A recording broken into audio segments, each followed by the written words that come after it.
this is gonna be the top of my house. And I'm gonna do a drape mold. So I've rolled it out to 1 tile thick. And I've kind of guided it out to a circle. I'm gonna carefully lift this up. Remember, we don't wanna mess with it too much. I'm gonna try to guide this over the house. And you can kind of just mold it to it.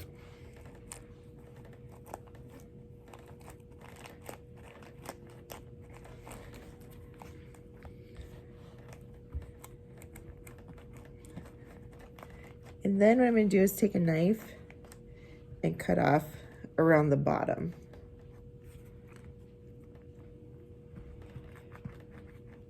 So I'm kind of just forming it to my structure.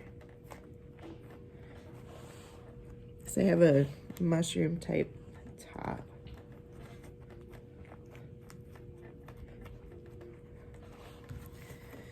And I kind of figure out where I want that to be. Let's cut this off. And you can still stretch the clay a little bit.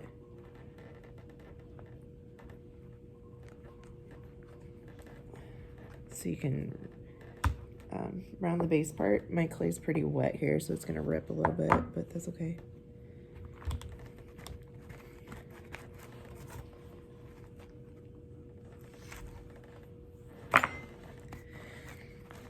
So once you kind of get that figured out, it should be something like that. And you can take, if you want to see what the inside looks like, but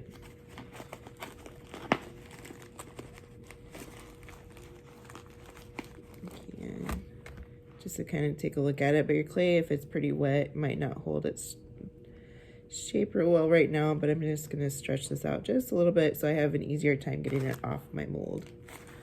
We just want to make sure that they don't stick and that they're not on here too long, because if they are, they'll the clay will shrink and it could crack if it's too tight on here. So that's how you do a drape mold.